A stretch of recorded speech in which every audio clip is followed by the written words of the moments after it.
నేను నా ఇల్లు నా ఇంటి వారందరూ మానక స్తుతించెదము. నన్ను పిండము వలె కాచావు స్తోత్రం, నే చెదరక మోసావు స్తోత్రం. నన్ను పిండము వలె కాచావు స్తోత్రం, నే చెదరక మోసావు స్తోత్రం.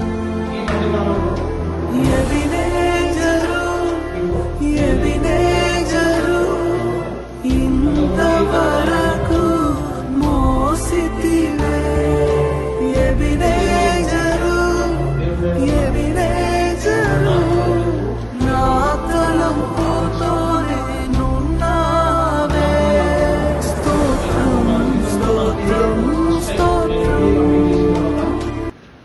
నాకు చాలా మంచి ఉద్యోగాలు వచ్చినాయి. ఎక్కడ హైదరాబాద్లో నాకు కాంగ్రెస్లో ఆఫర్ వచ్చింది. నేను హైదరాబాద్కి వెళ్తా అంటే మా అమ్మ నన్ను పోనీ అంత దూరం పోతున్నాయి ఆయన. అప్పుడు పోయింది పిల్లల నేను ఎంత మంచి పొజిషన్ ఉంటాడు. కానీ అప్పుడు నాకు తల్లి ముఖ్యంగా మా నాన్న కూడా లేడు. సో నేను వెళ్ళను. తర్వాత మళ్ళీ బెంగళూరు అంట, తర్వాత నాకు ఒడిశాలో కూడా జాబ్ వచ్చింది. మంచి మంచి ఉద్యోగాలు వస్తున్నాయి. నా తల్లి ఎందుకు బాగాలేదు అని నేను ఏ జాబ్లో జాయిన్ అయినానంటే, ఎవరైనా సరుకులు ఆర్డర్ ఇస్తే ఆ సరుకులకి ఒక డబ్బాలు వేసి ప్లాస్టిక్ వేసి ఉద్యోగం జాయిన్ అయ్యాను. ఎంబీఏ చదువుకున్నాను. జాయిన్ అయ్యి 8 ఏళ్ళు కాదు ఉద్యోగం చేస్తా ఉన్నా. నా మనసంతా ఎంతో కఠినామికలో ఉండేది. నేను ఎంత కష్టపడి చిన్నప్పటి నుంచి నేను ఏ రోజు కూడా మందిరం నేను క్లీన్ చేయకుండా ఉన్నాను నాకు గుర్తులేదు. కొన్ని సందర్భాల్లో ఎప్పుడైనా అవైలబిలిటీ లేకపోతే నేను ఆ పనులు చేసుకునే కాదు. కానీ చిన్నప్పటి నుంచి మందిరంలో పనిచేయడము. నేను ఒకరోజు కష్టపడి బండ దొరుకుతా ఉంటే ఒక మనిషి నన్ను ఏమన్నాడంటే, ఆడలో పని చేసుకోమన్నాడు. ఆయన వాక్యం చెప్తాడు. ఎక్కడి నుంచి వచ్చేటప్పుడు గుర్తుందా మీకు? కన్నడ నుంచి వచ్చాడు అంటే నేను చెప్పినా, అన్న ఇది ఆడలో పని అని నేను అనుకోవట్లేదు, దేవుడి పని నేను అనుకుంటున్నాను చెప్తే నవ్వుకుంటూ అనుకున్నాను.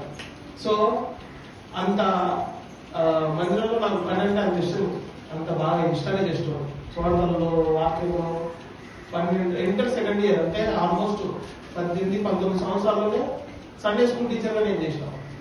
ఇలాగ దేవుడు నేను మందిరంలో ఉండడానికి బట్టి నన్ను ఆశీర్వదించుకుంటూ వచ్చినాడు. అటువంటి సిచ్యువేషన్లో ఉన్న నేను డబ్బాలకు ప్లాస్టర్ వేసి ఉద్యోగం జాయిన్ అయితే ప్రభువు నాకు ఒక మాట మాట్లాడాడు.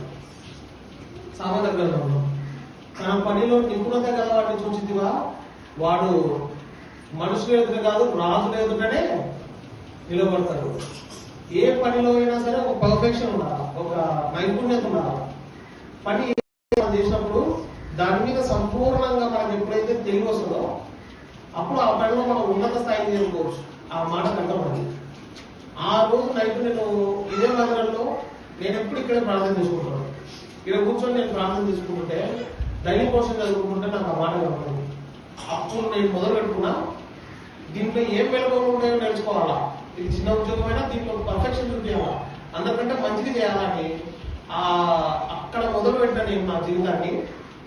ఎప్పుడైతే పెళ్ళైన ఒక 6 నెలలలోపు దేవుడు నన్ను ఏ స్థితికి తీసుకొచ్చాడంటే, నేను చేసిన జాబ్ పేరు పికర్.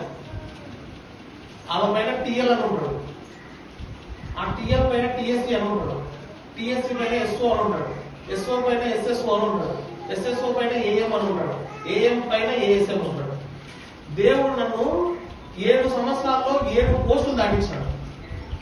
8,000 నుంచి దేవుడు నన్ను ఇప్పుడు నన్ను 7 రెట్లు ఎక్కువ ఎక్కించాడు. అంత దేవుడు నన్ను ఆశీర్వదిస్తూ వచ్చాడు. ఎందుకంటే ఎఫెసీయులకు రాసిన పత్రిక 1:6 జగత్తు పునాది వేయబడే ప్రేమ చేత నన్ను ఏర్పాటు చేసుకున్నాడు. ఇదే చర్చికి నా ఏజ్ లో ఉన్న పిల్లలు ఎంతో మంది వచ్చారు. మమ్మల్ని పట్టుకున్నట్టు దేవుడు కొంతమంది పట్టుకోవడానికి ఇష్టపడలేదు. ఎందుకో వాళ్ళు దేవుడిని వదిలిపెట్టి తిరిగినారు. కానీ మేము మేము చేసిన, నేను కానీ కమలాకర్ కానీ మేము చేసిన మా గొప్ప విషయం ఏంటి తెలుసా? తిమోతికి రాసిన పత్రిక 1వ అధ్యాయం 13వ వచనం. 1 తిమోతి 1:13.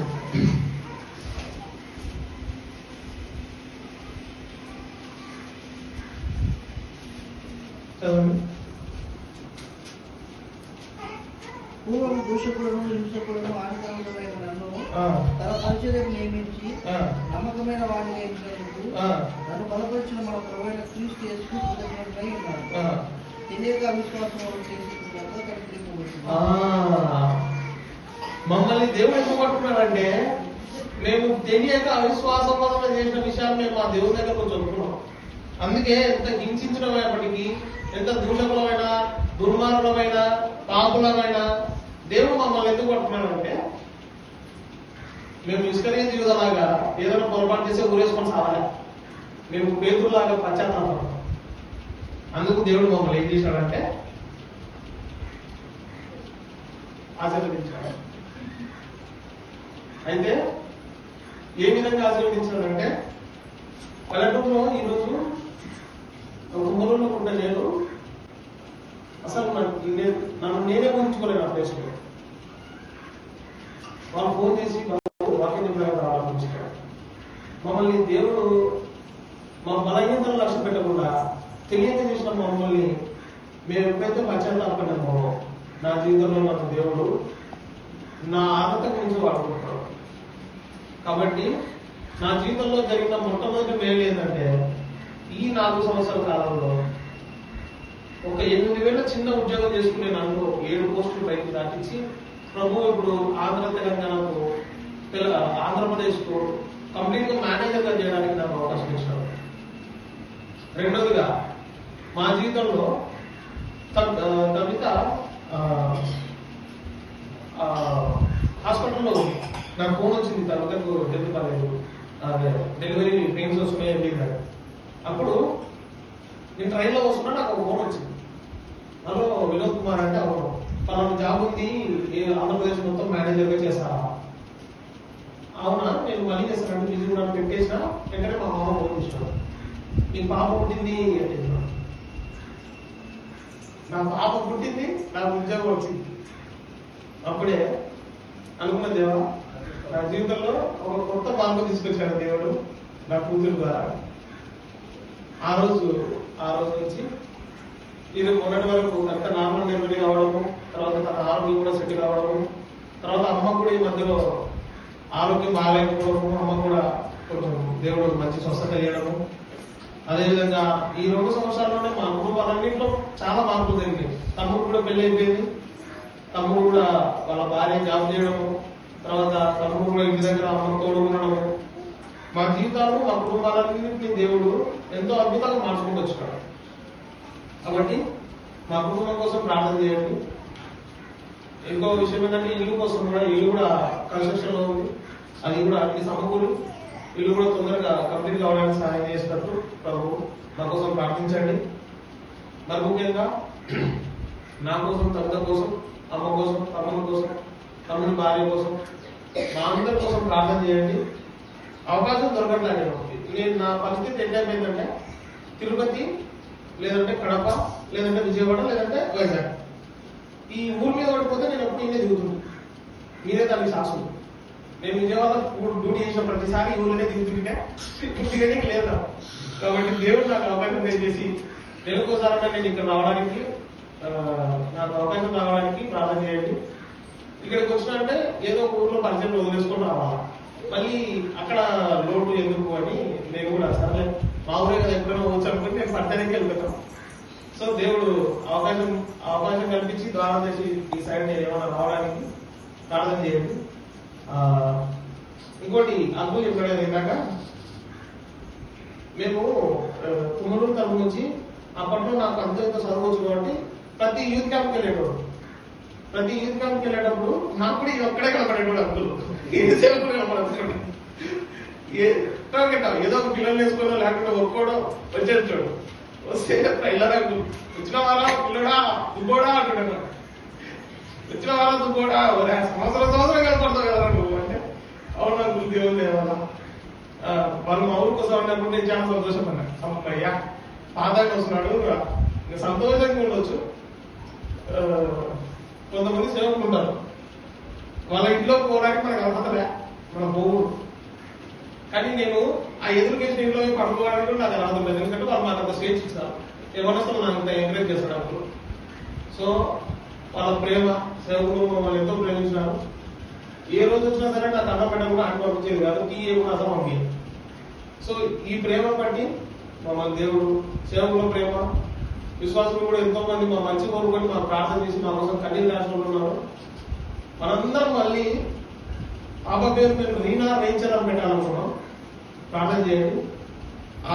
ఆ మీటింగ్ ని మళ్ళీ ఒక ఫస్ట్ ఇయర్ పాప బర్త్డే రోజు ఒకటేసారి పేరు కూడా పెట్టాలని నిర్ణయించుకున్నాం.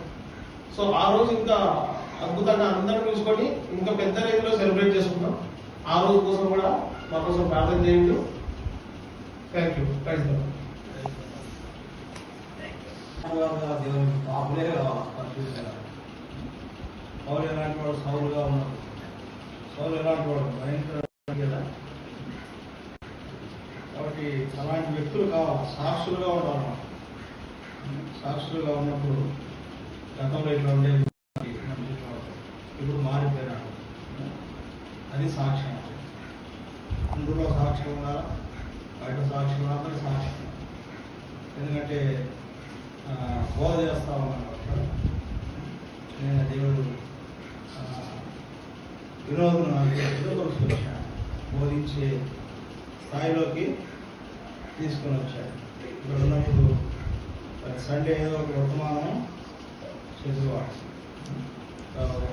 వచ్చి ఇక్కడనే మందిరంలో ఉండేవాడు. మ్యారేజ్ అయిన తర్వాత వచ్చినాడు కదా, ఎందుకంటే కొంత వాటి లాంగ్లో ఉంటాడు కాబట్టి రాలేకపోతా ఉన్నాడు. మళ్ళా వచ్చేటట్టు మనం ప్రార్థన చేద్దాం.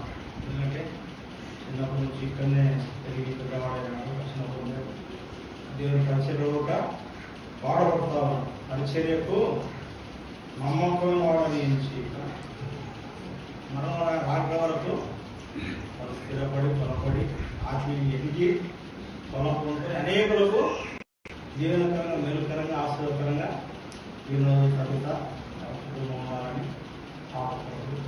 ప్రార్థన సరే. దేశంలో పడి శాంతి ఆనందములు నీ నామము నాదురుకు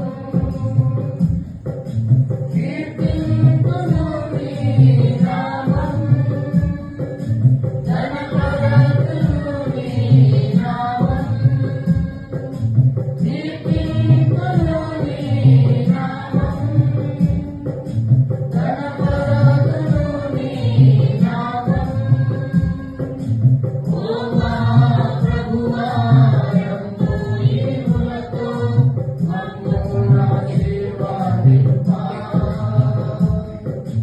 ఓ మా ప్రభువా యందు ఈవులతో మమ్ము ఆశీర్వదింపా. యేసు నామం మనోహరం ఎంతో అతి మధురం పరమోన్నతైనా ఇరమోన్నతైనా వేరే నామమే యేసు.